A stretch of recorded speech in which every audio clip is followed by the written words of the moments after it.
This is the African News Update on top accolade news. The headlines: Uganda's president to extend nearly 40-year rule. Kenyan police officers charged over blogger's death. Mali's cabinet backs 5-year term extension for junta leader Assimi Goïta. South Africa secures $1.5 billion World Bank loan.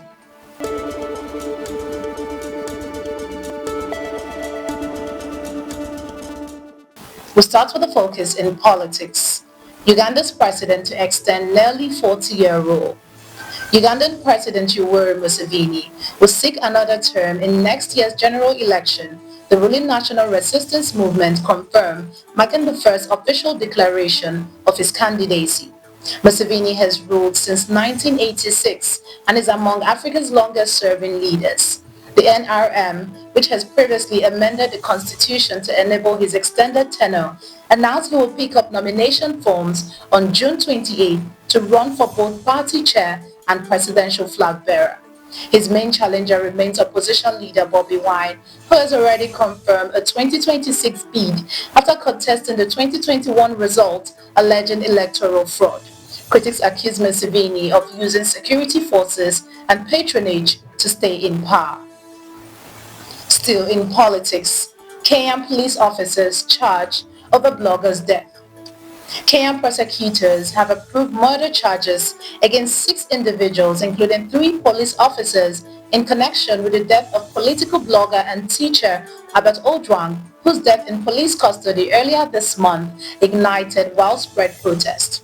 Ojwang had been arrested following a complaint from the deputy police chief over alleged defamation on social media. Authorities initially claimed Ojwang died by suicide, but an autopsy revealed injuries consistent with assault, forcing police to retract their statement. One officer's testimony cited an order from above to rough Ojwang up.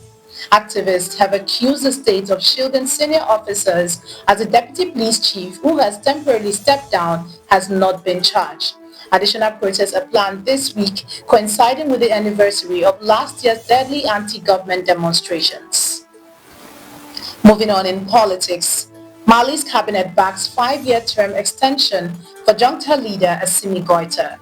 Mali's cabinet has approved a proposal to extend Colonel Assimi Goïta's leadership for a renewable 5-year term, pending approval from the National Transitional Council.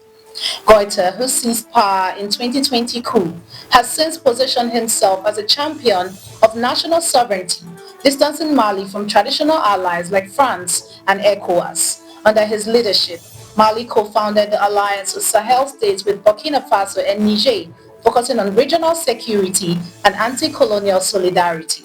While critics caution that the move delays a return to civilian governance, many Malians support the extension, citing ongoing instability and Goïta's role in pushing back against foreign influence. Shifting focus to economy, South Africa secures $1.5 billion World Bank loan.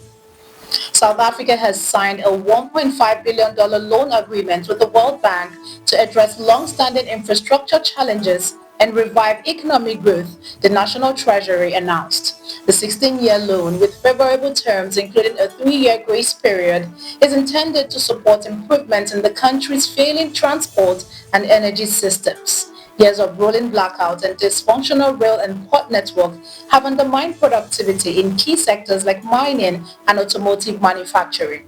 While the government has not detailed specific projects, the funding is expected to ease logistical bottlenecks and enhance energy security.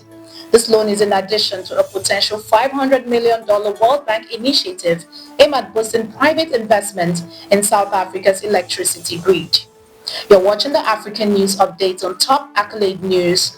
Do stay with us. Still to come.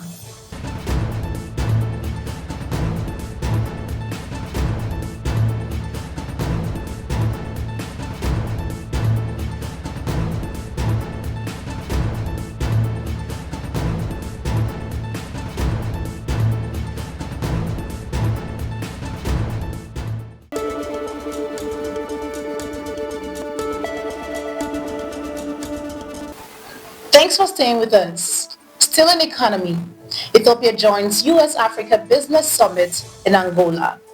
Ethiopia is participating in the US-Africa Business Summit underway in Rwanda, Angola, with a high-level delegation led by the president. The summit, attended by over 1,500 delegates, including heads of state, ministers, and business leaders, marks a shift in U.S. policy from aid to investment-focused engagement with Africa. Organized by the Corporate Council on Africa and Angolan government, the summit will spotlight trade, infrastructure, and commercial opportunities. The president is expected to deliver a keynote speech and hold keynote meetings, while other Ethiopian officials will engage in panel discussions aimed at strengthening U.S.-Africa economic ties. Moving on in economy, Rwanda imposes harsh penalties for unauthorized use of foreign currencies. The National Bank of Rwanda has introduced strict new regulations to curb unauthorized foreign currency use aimed at to stabilize the Rwandan franc amid sustained depreciation. Under Regulation Number 89/2025, businesses and individuals transacting in currencies like the US dollar or Kenyan shillings without MBR approval will face severe penalties, including fines of up to 10 million Rwandan franc and forfeiture of 100% of the transaction value for repeat offenses. The regulation expands enforcement to include not just written prices, but verbal or digital mention of foreign currency in domestic transactions. Exemptions apply to select sectors like tourism and education, but only when dealing with non-residents. The crackdown, enforced in coordination with national police and investigative agencies, mirrors similar measures taken by Tanzania, which saw a rapid rebound in its currency after banning local use of foreign currencies. Moving to entertainment, Nadia Nakai hints exit from Netflix Young Famous and African Season 4. South African rapper Nadia Nakai has hinted she won't be returning to Season 4 of Netflix hit reality series show Young Famous and African. In a TikTok video, Nadia appeared to confirm her absence by lip-syncing "That Was Rude" and captioning it was a pointed remark about the show, choosing drama over realness. Nakai has been a part of the cast since the show's 2022 debut. This reality series, filmed in Johannesburg, featured high-profile African stars like Zari Hassan, Diamond Platnumz, Kanye Mbao, Naked DJ Swanky Jerry, and Annie Macaulay.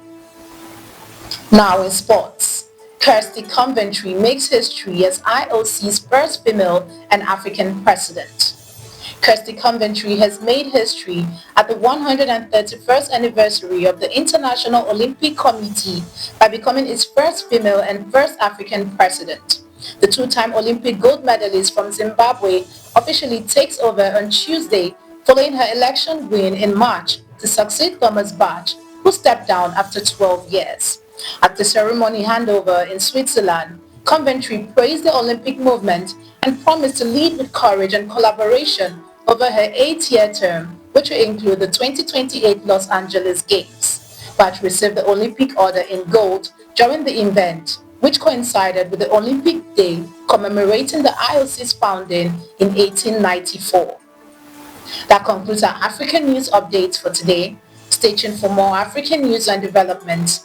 Thanks for joining us. I am Ojwang Okocha. Connect and engage with us on all our social media handles. Do have a wonderful day.